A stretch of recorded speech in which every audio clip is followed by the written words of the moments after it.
জয় জগন্নাথ বন্ধুরা, কেমন আছো তোমরা সবাই? আশা করি খুব ভালো আছো। তো আমি আজকে একটা নতুন ভিডিও নিয়ে তোমাদের সামনে চলে এলাম।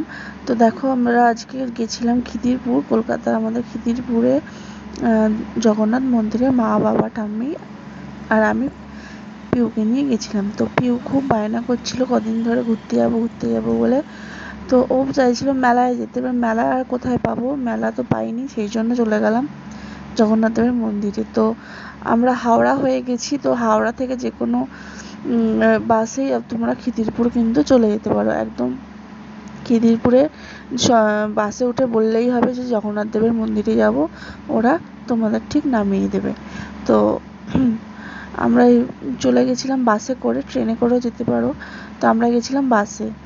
তো পিউ খুব খুশি ছিল, পিউয়ের জন্য মেনলি যাওয়া। এর আগে আমি একবার গেছিলাম, তো আমার মা যায়নি, আমার মাকে নিয়ে আজকে গেলাম, দর্শন করিয়ে আনলাম। তো পুরীর আদলেই করেছে মন্দিরটা, খুবই সুন্দর। আর পুজো দিয়ে মনটা এত শান্তি লাগছে কি বলবো তোমায়।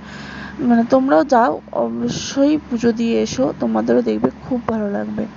তো এখানে ঘিয়ের প্রদীপ জ্বালানো হচ্ছে। তো এখন দেখবে অনেক মন্দিরে প্রদীপ ধূপকাঠি এসব জ্বালানো যায় না, ভালো করে পুজো দেওয়া যায় না, কিন্তু এখানে সব ব্যবস্থা আছে, খুব ভালো লাগে সেই জন্য। আর নাম গোত্র দিয়ে সুন্দর করে পুজো দেওয়া যায়। তো আমরা এখানে দেখো ঘিয়ের প্রদীপ জ্বালিয়ে নিলাম প্রথমে। আর ভেতর থেকেই কিন্তু পুজোর ডালা তোমরা পেয়ে যাবে, ফুল, তারপরে জগন্নাথ দেবের যা প্রসাদ, খাজা, সমস্তটা। তো ভেতরেই দোকান আছে, সেখান থেকে তোমরা কিন্তু নিতে পারো। তো আমরা সেখান থেকেই নিয়েছি, দিয়ে পুজো দিয়ে দিলাম। প্রথমে প্রদীপ জ্বালিয়ে নিয়ে, ধূপকাঠি জ্বালিয়ে নিয়ে দেখিয়ে নিলাম, তারপরে আমরা প্রসাদ নিয়ে, ফুল নিয়ে ওপরে যাব। তো পুরো মন্দিরটা তোমাদের সাথে শেয়ার করছি, দেখে নাও। আর যদি ভালো লাগে অবশ্যই গিয়ে ঘুরে এসো। আমার তো খুবই ভালো লেগেছে, তোমাদেরও আশা করি খুব ভালো লাগবে। তো আমি এখন দেখো পিউকে দিয়ে পুজো করিয়ে নিলাম। তো আমার পুজো করা হয়ে গেছে। এবারে আমরা কিন্তু ওপরের ঠাকুরের কাছে যাব পুজো দিতে। তার আগে আমি ভালো করে ধূপকাঠিটা ভালো করে ঘুরে ঘুরে সব ঠাকুরগুলোকে দেখিয়ে দিলাম, নিচে যা যা ঠাকুর আছে। তো আমার মা ঠাম্মিও আমার সাথে পুজো করছে, দেখতেই পাচ্ছ। আর ওখানে পিউ দাঁড়িয়ে আছে দাদুর কাছে। তো এই যাই হোক, পুজো করে আমরা কিন্তু ওপরে যাব। আর এখানে কিন্তু সকাল সকাল আসতে হবে যদি তোমরা এখানকার মহাপ্রসাদ খেতে চাও। তো আমরা দেখো বাড়ি থেকে 8টা সাড়ে 8টা নাগাদ বেরিয়েছিলাম, 10টার মধ্যে পৌঁছে গেছি। তো 12টা অবধি মোটামুটি টিকিট কিন্তু তোমরা পেয়ে যাবে, অনলাইনেও টিকিট দেয়। তো আমরা ডাইরেক্ট গিয়েই টিকিট পেয়ে গেছিলাম, পার হেড 150 টাকা করে। ঠিক আছে, এই দেখো এবার আমরা উপরে চলে এসেছি ফুল টুল নিয়ে পুজো দিতে। তো এখানে নাম গোত্র সহকারে সুন্দরভাবে মন্ত্র উচ্চারণ করে পুজো দেওয়া হয় ভগবানকে। তো দিয়ে তোমাদের শান্তি লাগবে মনে। তো আমরাও এরকম পুজো দিয়ে দিলাম একে একে। তো কি বলবো, আজকে একটা ঘটনা ঘটে গেল আমার সাথে। আমাকে ভগবান জোর বাঁচান বাঁচিয়ে দিয়েছে। আমরা পুজো টুজো দিয়ে নিচে একটা জায়গায় বিশ্রাম আছে, বিশ্রামাগার, সেখানে আমরা বসেছিলাম। আর পিউ খেলছিল কিছু বাচ্চাদের সাথে। সেখানে না ও খেলতে খেলতে গিয়ে একটু কারেন্টের বোর্ডে মনে হয় হাত দিয়ে দিয়েছিল, বুঝতে পারেনি। আর একটুখানি কারেন্ট ঝটকা খেয়ে গেছিলো। আমার তো ভয়ে আমার জীবন শেষ, যে কী হলো। তো খুব কাঁদছিল। তারপরে যাই হোক ভগবানের কাছে ছুটতে গিয়ে গেছি, সবাইকে বলেছি। তো ওখানে গরম দুধ টুধ দিয়ে ওকে কিন্তু তারপরে আমি নিয়ে এসেছি, ঠিক হয়ে গেছে। তো সেরকম হলেও অনেক কিছু হতে পারতো, কিন্তু যেহেতু আমি ভগবানের কাছে গেছি, ভগবান দ্বারে তো কারোর ক্ষতি কখনোই হতে পারে না। তাই আমার সন্তানেরও কখনোই ক্ষতি সে হতে দিতে পারে না, হতে দেয়নি। তো জয় জগন্নাথ, সবাই বলো জয় জগন্নাথ। আর অবশ্যই তোমরা ঘুরে আসতে পারো, খুবই ভালো একটি মন্দির, সুন্দর মন্দির, পুরীর আদলে পুরো পাথরের দিয়ে তৈরি, এত ভালো কি বলবো।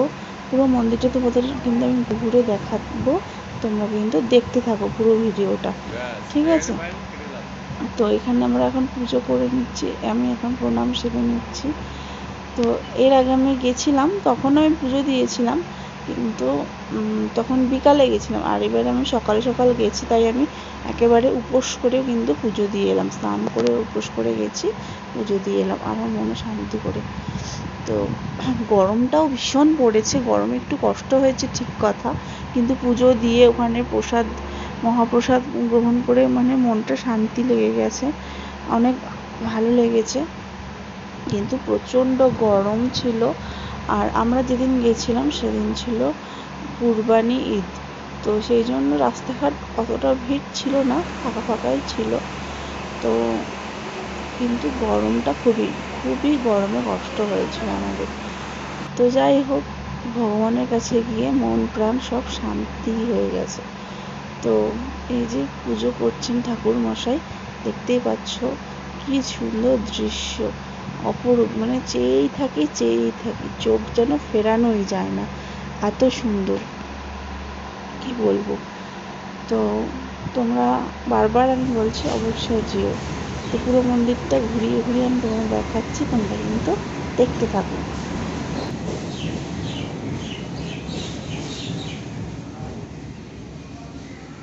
এখানে ছবি তুলতে হবে, ভালো ভালো ছবি আসছে। পিউকে নিয়ে পুরো মন্দিরটা ঘোরাচ্ছিলাম, তো এত রোদের তাপ, তো পা ফেলতে পারছিল না, আর পুরো মন্দিরের কাজগুলো ঘুরে ঘুরে দেখছিলাম, এত সুন্দর ছিল। সত্যি পুরী চলে গেছি। দেখো দেখো পিউ গরমে পা ফেলতে পারছে না, খুব গরম, মানে এত গরম, তো গরমে মেঝেগুলো গরম হয়ে গেছে।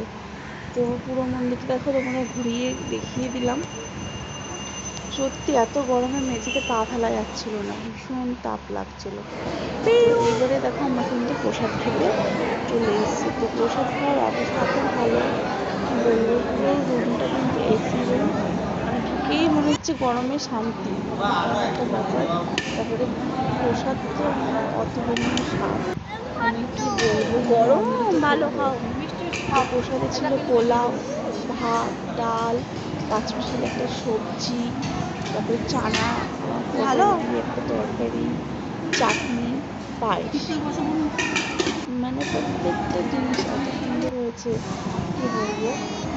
ডাল দিয়ে খাও, পুরো মন প্রাণ সব শান্তি হয়ে গেছে। পিউকে দেখো না, পিউ তো বসে থেকে তো কিছুই খাচ্ছে না, পোলাওটাই একটু মুখে দিতে পেরেছি, ব্যাস, তো কিছু খেতে চায় না। আমরা খুব ভালো মতো খেয়ে উঠে পেয়েছি। তো লাস্ট পাতে চাটনি আর এই যে পায়েস, পায়েসটা তো মানে কি বলবো, অমৃত অমৃত।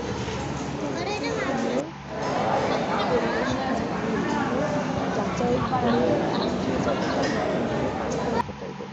তো যাই হোক, এবারে আমরা বেরিয়ে এলাম। তো দুটো বাজলে কিন্তু গেট বন্ধ হয়ে যায়, তো তারপরে আবার 4টের আগে, মানে 4টের সময় খোলে। তো এই যে ভিডিওটা কেমন লাগলো, ভালো লাগলে অবশ্যই লাইক কমেন্ট শেয়ার করে দিও। আমার চ্যানেলে যদি নতুন হয়ে থাকো, চ্যানেলটা অবশ্যই কিন্তু সাবস্ক্রাইব করে দিও। টাটা বন্ধুরা, চলে আসবে একটা নতুন ভিডিও।